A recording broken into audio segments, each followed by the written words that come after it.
বুঝলে গিন্নি, আমি কিন্তু আর বেঁচে নেই, মরে গেছি। এই সকাল সকাল কি অলক্ষণে কথা বলছো তুমি? না গো, আমি সত্যি বেঁচে নেই গো। এই কিছুক্ষণ আগেই দেহ ছেড়ে চলে গেছি। ও মা গো, বলি জল জান্ত লোকটা মরে গেল। আমি যে বেধবা হয়ে গেলাম। এবার কি হবে গো? ওরে ওরে, তোরা কে কোথায় আছিস রে? তাড়াতাড়ি তাড়াতাড়ি আয় না, এসে দেখে যা, তোদের দাদু দেহ ছেড়ে চলে গেছে রে। আরে আমার কথাটা শুনবে তো? না না না না না, শোনার কি আছে? সামনে একটা জল জ্যান্ত ভূত বসে আছে, আমি তার সঙ্গে কথা বলি কিভাবে?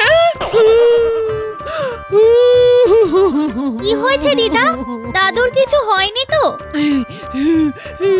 মরে গেছে, মরে গেছে রে তোদের দাদু, আমাকে ভাসিয়ে দিয়ে চলে গেল।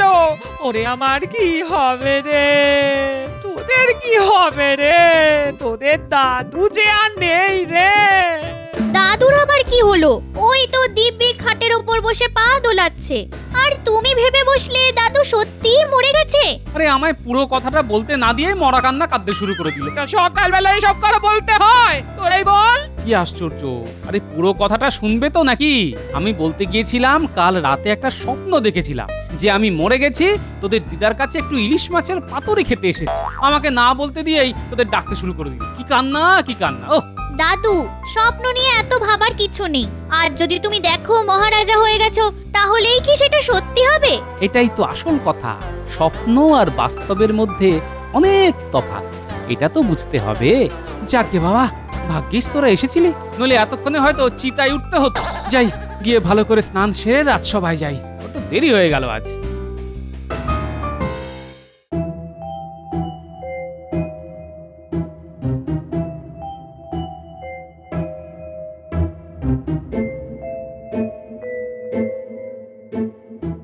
কি ব্যাপার, মহারাজের মুখে কোনো কথা নেই? সবাই চুপ করে আছে।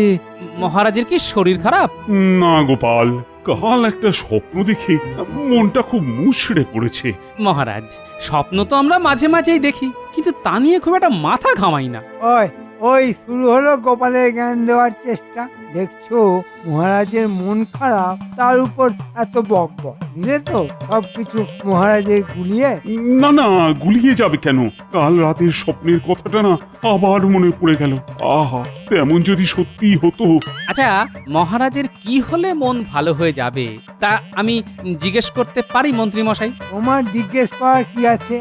আমি মহারাজের মন্ত্রী, আমি এখনো পর্যন্ত কোনো প্রশ্ন করিনি, আর উনি এলেন মহারাজকে প্রশ্ন করে বিরক্ত করতে।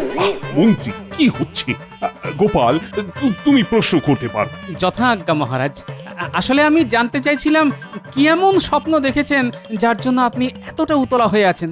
কাল রাতে একটা স্বপ্ন দেখেছি। আহা, কি স্বপ্ন দেখলাম! আমি মেঘের প্রাসাদে বাস করছি, আমি মেঘের উপরে বসে বসে আকাশে উড়ছি, মেঘের জলে স্নান করছি, মেঘ আমাকে উপরে নিয়ে যাচ্ছে, আরো উপরে। মেঘের পিঠে বসে আমি কালিদাসের মেঘদূত কাব্য পাঠ করছি। আহা, আমার যদি এরকম একটা মেঘের প্রাসাদ থাকতো, কি যে ভালো হতো বলো। কিন্তু এই জীবনে আর তা সম্ভব নয়। আমি জানি, সেই দুঃখে না মাঝে মাঝে আমার চোখ দিয়ে জল বেরিয়ে আসছে। গোপাল, ও গোপাল, মেঘের প্রাসাদে বাস করা আমার এই জীবনে আর হবে না। না মহারাজ, এই স্বপ্ন অনেকেই হয়তো দেখে, কিন্তু তা কি কখনো সত্যি হয়? স্বপ্ন আর বাস্তব তো দুটো আলাদা মনের অবস্থান। এই দুঃখটা সারা জীবন আপনাকে বয়ে বেড়াতে হবে মহারাজ। শুনতে খারাপ হলেও এটাই মহা সত্য কথা। জানি, তবু মন মানতে চায় না যে। বিজ্ঞানী, ও বিজ্ঞানী, তোমার কি মনে হয়? মহারাজের এই স্বপ্ন বাস্তব করা কিছুতেই সম্ভব নয়। আমার অপরাধ নেবেন না, যা সত্যি তাই বললাম। হ্যাঁ, ওই আর একজন মহাপণ্ডিত এসেছেন, এমন ভাবে কথা বলেন যেন উনি সব জানেন, আর মাসে মাসে মোটা মাসোহারা নিয়ে বিজ্ঞান চর্চার নামে ঘুমো। বলি, না বলে দেওয়াটা তোমার পক্ষে খুব সহজ। কাজ করতে হবে না, আমাদের কাজ করে খেতে হয়, বুঝলে? গোপালের আদর্শ সাগরে ছুটেছে। গোপাল যা বলে উনি ঠিক তাই বলে। এই মন্ত্রী, সোজা কথায় বলো তো, আমার এই স্বপ্নকে সার্থক করা কি সম্ভব না অসম্ভব? খুব সম্ভব। কেন অসম্ভব তা কি ওরা বলেছে?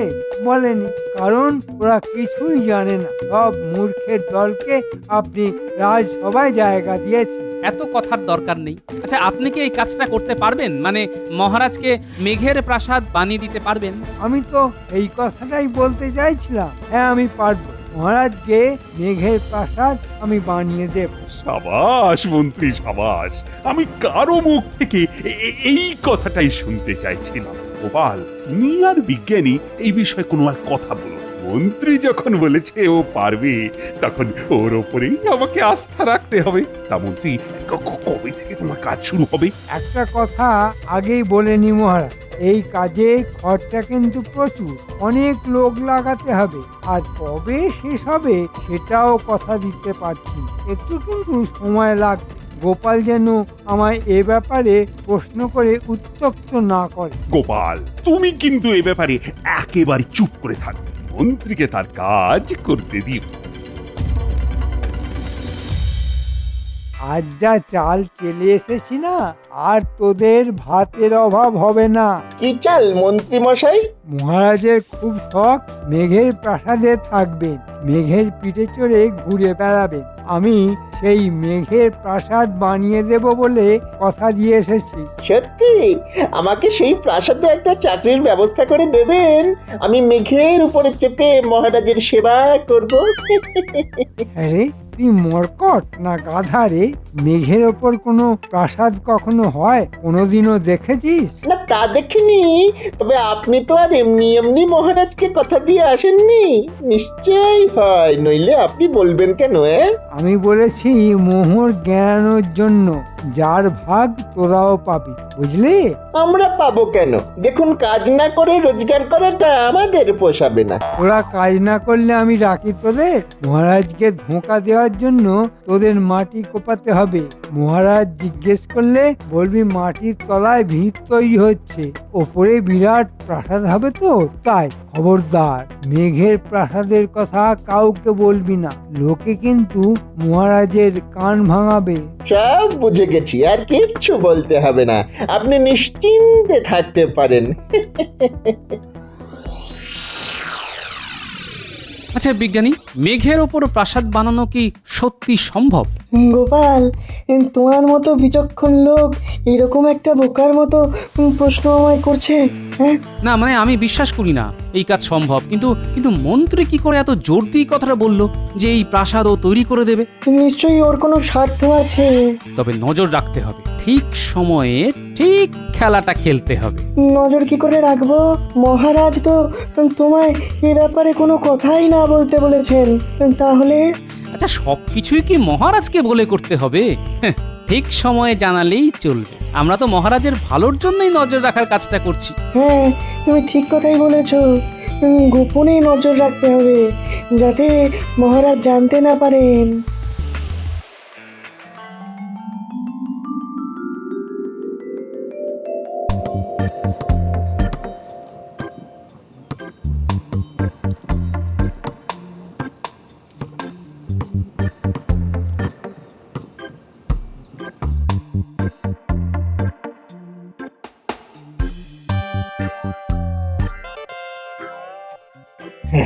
ভালো করে মাটিটা খোঁড়, একদম মাটির তলা পর্যন্ত, যতদূর পারিস। হ্যাঁ, আচ্ছা, পাতালে চলে যাবো নাকি? হ্যাঁ, কিন্তু এইভাবে মাটি খুঁড়লে তো ওপরটা ফোঁপড়া হয়ে যাবে, ধস নামবে তখন। তাতে তোর কি? আমাদের কাজ দেখাতে বলেছেন, কাজ দেখাচ্ছি, ব্যাস। আমাদের কিন্তু এইখানেই থেমে যাওয়া উচিত, আর নিচে নামা ঠিক হবে না। কিন্তু মন্ত্রী কি আমাদের মোহরের ভাগ দেবে? নাকি নিজে নিয়েই কেটে পড়বে? না দিয়ে কেটে না পড়ে আবার। সে তো কেটেই পড়বে। কাজ না দেখিয়ে মোহর রোজগার করা কি ওই মহারাজের নজর এড়িয়ে যাবে? হ্যাঁ, বেটা মন্ত্রী কিন্তু ওই দেশ ছেড়ে পালাবে। কাজ আর এমনিতেই হবে না, এখানেই শেষ। আর কোথায় কাজ করবি? তুই নাকি ওই মেঘের প্রাসাদে চাকরি করবি? হ্যাঁ, মেঘের পিঠে চড়ে মহারাজের সেবা করবি? সে যখন বলেছিলাম তখন বলেছিলাম, এখন আর বলছি না। আগে মোহর, পরে কাজ। হ্যাঁ। আজ আকাশটা দেখেছেন মহারাজ? মেঘে মেঘে একাকার হয়ে আছে, কি সুন্দর তাই না? হ্যাঁ, আমিও দেখেছি কি সুন্দর মেঘের খেলা। তা মন্ত্রী, আমার মেঘের প্রাসাদ কত দূর? মহারাজ, কাজ এগোচ্ছে। এখন ভিত খোঁড়ার কাজ চলছে, সেটা দেখার কিছু নেই। যখন দেখার মতো অবস্থা হবে আমি আপনাকে তা দেখাতে নিয়ে যাব। মনে রেখো মন্ত্রী, জলের মতো মোহর খরচা হয়ে যাচ্ছে, আর কাজ যদি ঠিক মতো না হয় আমাকে প্রজাদের কাছে তার জন্য কিন্তু জবাবদিহি করতে হবে। তবে তবে আজকেই শেষ দিন। হ্যাঁ, মোহর না পেলে আর একটাও কোদালের কোপ মারব না। হ্যাঁ, এই আমি বলে দিলাম। না, ব্যাপারটা শোন, আমরা যদি উপাস দিয়ে বেরিয়ে যাই তবে হয়তো মেঘের দেশে চলে যাব। কি মজা হবে বলতো? দেখ, আষাঢ় শ্রাবণ সব চলে গেল, আর আমরা মাটি খুঁড়েই চলেছি। এখান থেকে মেঘ দেখাই যাচ্ছে না, আর মন্ত্রী বানাবে মেঘের প্রাসাদ। হ্যাঁ, তোর কি মাথা খারাপ হয়ে গেছে? হ্যাঁ, কত মোহর ওই মন্ত্রী গেড়িয়েছে জানিস? হ্যাঁ, না, আমার সামনে তো গেড়াইনি, কি করে বলবো? মন্ত্রী কি এদেশে থাকবে মনে হয়? ঠিক পালাবে দেখবি। আমরাও পালাবো তাহলে। পালিয়ে কি ওই কলা খেয়ে বাঁচবি? হ্যাঁ, হাতে মোহর পাবো, তারপর পালানোর কথা ভাববো। মেঘের প্রাসাদে কোথায় এত মোহর লুকানো আছে তা আগে খুঁজে বার করতে হবে। আর তোরা সারা নগরে তল্লাশি চালা, কোথায় এই প্রাসাদের কাজ হচ্ছে। হ্যাঁ, তা আমরা কালকেই খুঁজে বার করব। কিন্তু তুমি লুকোনো মোহর বার করতে কোথায় যাবে? কেন, মন্ত্রীর বাড়িতে গিয়ে বলবো লুকোনো সোনার মোহর বার করে দাও, ওরা সেটা বার করে আমার হাতে দিয়ে দেবে, ব্যাস।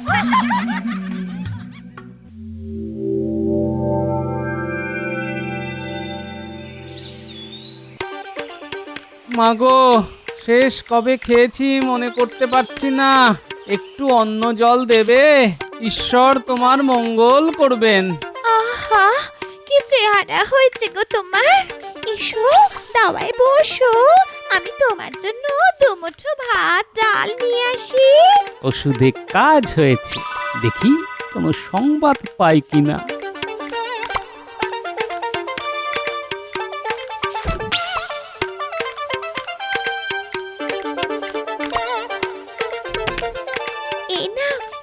এই নাও বাবা, যতটুকু হাড়িতে ছিল সবটা দিলাম, ভালো করে পেট ভরে খেও।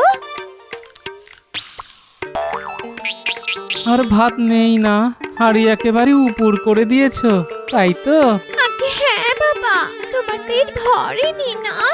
আসলে অনেক দিনের খিদে তো, ওইটুকু ভাতে ভরবে কি করে? তুমি ওঠো না, আমি নতুন হাঁড়িতে ভাত বসিয়ে দিচ্ছি, নইলে এই হাঁড়ি আবার মাজতে হবে। এঁটো হাঁড়িতে ভাত আমি বসাই না, তিথি নারায়ণের মতো, তার উপর তুমি এতদিনের অভুক্ত। তুমি একটু বসো, আমি এক্ষুনি ভাত বানিয়ে আসছি, এক্ষুনি।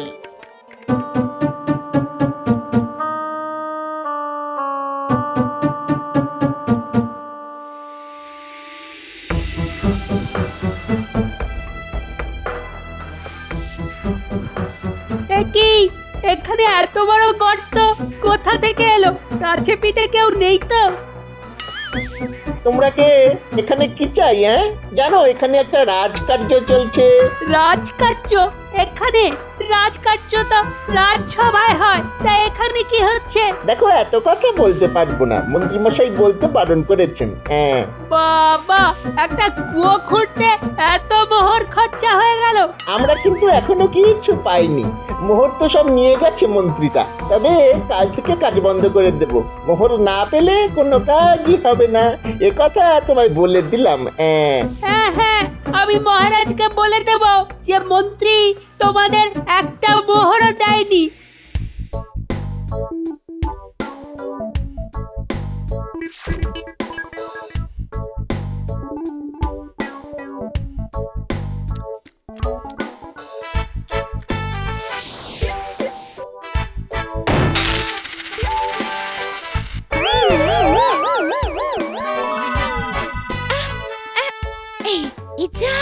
মোহরগুলো যে বেরিয়ে পড়লো, লোকটা দেখেনি তো? ভিখিরি মন্ত্রী মানুষটা মন দিয়ে খাচ্ছে, মোহরগুলো নিশ্চয়ই দেখতে পায়নি। আর দেখলেও বাকি মন্ত্রীর বাড়িতে মোহর থাকতে পারে না।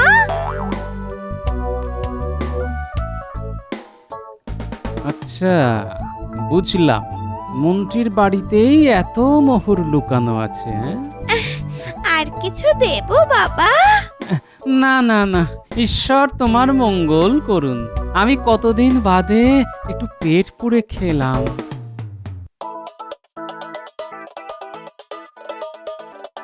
আজ নিজের চোখে দেখে এলাম দাদু, মেঘের প্রাসাদ বানানোর নামে একটা গর্ত খোঁড়া হচ্ছে, আর সেখানেই বোধহয় মোহর লুকানো আছে। না রে, মোহর আমি নিজের চোখেই দেখে এসেছি মন্ত্রীর বাড়ি। শোনো গিন্নি, তোরাও শোন, কাল সকালে সোজা রাজসভায় গিয়ে সবাই মিলে মরা কান্না কাঁদবি, বলবি আমি মারা গেছি। মহারাজ যেন দয়া করে আমার বাড়িতে আসেন, নইলে শেষকৃত্য সম্পন্ন করা যাচ্ছে না। মরণ নাকি? হ্যাঁ, ও আমার মুখ থেকে বেরোবে না। হ্যাঁ, ঠিক আছে, আমি বলবো আর তুমি শুধু কাঁদবে।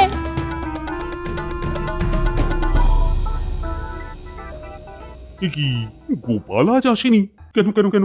গোপালের কিছু হয়নি তো? গোপালের আবার কি হবে? জয় পেট খারাপ হয়েছে।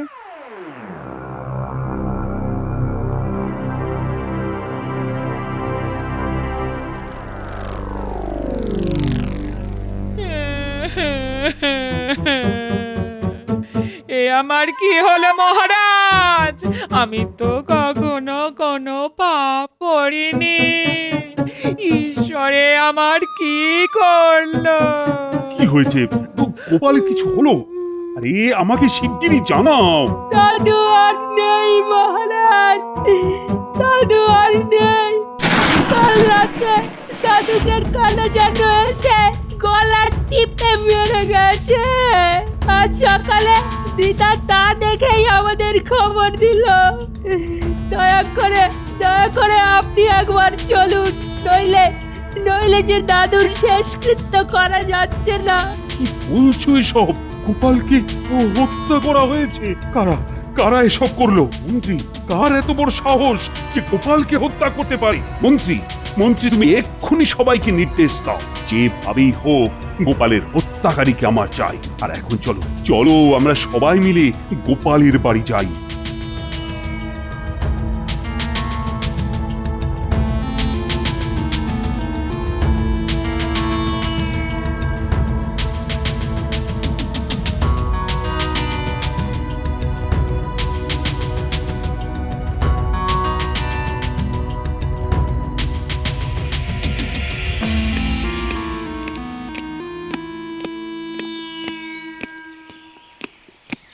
মহারাজ, আমি কিন্তু আর এখানে নেই, মেঘের ওপর ভাসছি। আহা, মেঘের প্রাসাদ যে কি সুন্দর, তা কি করে আপনাকে বোঝাবো। এ কি শুনলাম, তুমি আর বেঁচে নেই? আমার সঙ্গে তুমি মস্করা করছো? মহারাজ, আপনার সঙ্গে মস্করা করার স্পর্ধা আমার নেই, কিন্তু কাল রাতে স্বপ্ন দেখলাম আমাকে কারা যেন হত্যা করে এখানে শুয়ে দিয়ে গেছে। তারা আমার খুব উপকারই করেছে। আমি এখন মেঘের প্রাসাদে ঘুরে বেড়াচ্ছি। তার মানে তুমি বলতে চাও আমি মেঘের প্রাসাদে থাকতে পারবো না? কেন পারবেন না? তবে ইহজীবনে সম্ভব নয়। আমার মতো মরে গেলে তারপর পারবেন। মহারাজ, স্বপ্ন স্বপ্নই, তা কখনো সত্য হয় না। তবে আমার এত মোহর সব কোথায় গেল? আপনি যদি আমাকে ইহজীবনে ফিরে আসার অনুমতি দেন, তো মোহর কোথায় আছে তা বলতে পারি। আমি সব বুঝে গেছি। ওঠো এবার ওঠো। সবার আগে মহারাজ, আপনার মন্ত্রীকে এক্ষুনি গ্রেপ্তার করুন, তার বাড়িতে তল্লাশি নিন, ভাতের হাঁড়িগুলো ভালো করে খুঁজতে বলুন, সব মোহর পেয়ে যাবেন। পেয়ারা, আগে মন্ত্রীকে এক্ষুনি বেঁধে ফেলো, তারপর তল্লাশি।